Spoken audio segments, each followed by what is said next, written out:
تو ہم نے سوچا آج ہم دعوت دیں سید خورشید شاہ صاحب کو، سینئر لیڈر ہیں پاکستان پیپلز پارٹی کے اور ایگزیکٹو کمیٹی کے سینئر ممبر ہیں اور فیڈرل منسٹر بھی رہ چکے ہیں۔ بہت شکریہ شاہ صاحب، ویلکم ٹو دا شو۔ بہت عرصے کے بعد آپ نے ٹائم نکالا ہمارے پاس آنے کے لیے۔ تو شاہ صاحب آپ بہت کچھ فرماتے رہے پارٹی کے حوالے سے، تو پہلے تو یہ بتائیے گا جو تقریر آپ نے کل سنی نواز شریف صاحب کی، اس کے بارے میں آپ کیا کہیں گے؟ وہ کوئی مزاحمتی تو بیانیہ نہیں تھا ان کا کوئی؟ دیکھیں، پہلی بات تو میں میاں صاحب کو پاکستان آنے پہ ویلکم کرتا ہوں اور امید کرتا ہوں کہ وہ پاکستان میں انشاءاللہ رہ کے اپنا پولیٹیکل رول ادا کریں گے اور پاکستان میں سیاست کریں گے۔ جہاں تک ان کی تقریر کا مسئلہ ہے، وہ جارحانہ تو نہیں تھا اور ہونا بھی نہیں چاہیے، کیونکہ پیپلز پارٹی ہمیشہ کہتی ہے کہ کوئی بھی مسئلہ ہو، کچھ بھی ہو، اور جمہوریت کو ہاتھ سے جانے نہ دے۔ کوئی ایسی بات نہیں کی ہے جو پہلے اس نے جذبات میں کہی تھی کہ میں ان دو آدمیوں کو نہیں چھوڑوں گا، اور پھر تھینک گاڈ کہ ان کو بات سمجھ میں آئی اور کچھ دوستوں نے، کچھ ہم لوگوں نے یہ کہا کہ یہ اچھا بیانیہ نہیں ہے اور انتقام نہیں لینا چاہیے۔ پیپلز پارٹی انتقام لیتی ہے مگر وہ جمہوریت کی صورت میں لیتی ہے۔ بہت بڑے بڑے ہمارے پر حملے ہوئے، نقصانات ہوئے، ہماری جانیں گئیں، مگر ہم نے اپنا بیانیہ یہی بنایا کہ اگر دشمن سے، مخالف سے کوئی بدلہ لینا ہے تو جمہوریت کو آپ انتقام بنائیں، کہ جب جمہوریت ہوگی تو ان لوگوں کے لیے بہت بڑا انتقام ہوگا، بہت بڑی ان کے ساتھ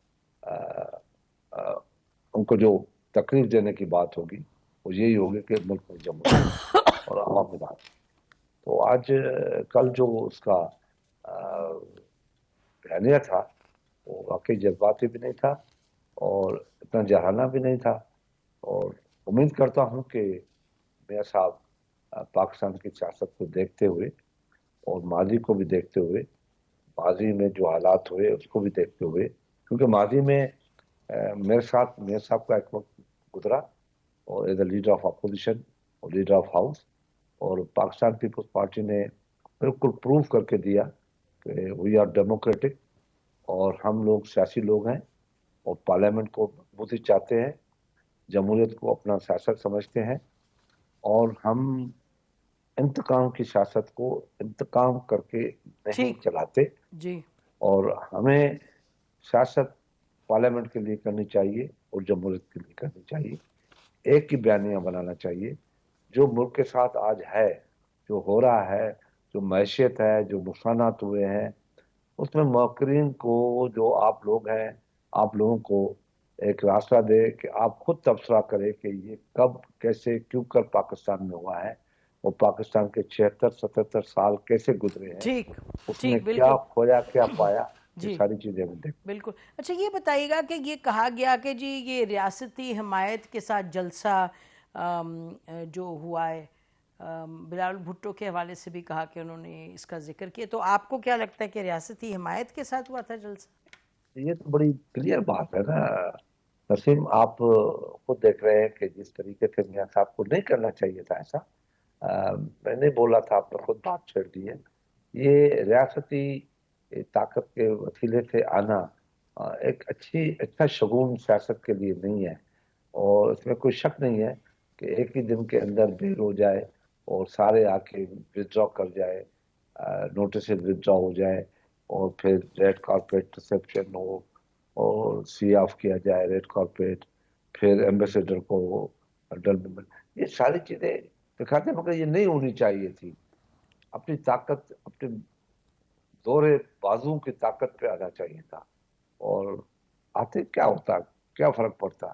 سیاستدان کے لیے جیل جو ہے وہ کوئی ایسی بات نہیں ہے۔ ہاں، کسی ڈکیتی میں، چوری میں، کرپشن میں، اس میں سیاستدان نہ جائے، باقی بڑے بڑے لوگ جیلوں میں گئے ہیں اور جیلوں سے گزر کے آئے ہیں، اور پھر ملک کی، دنیا کی سیاست کی ہے ان لوگوں نے۔ آپ دیکھیں، گاندھی کو دیکھیں یا اپنے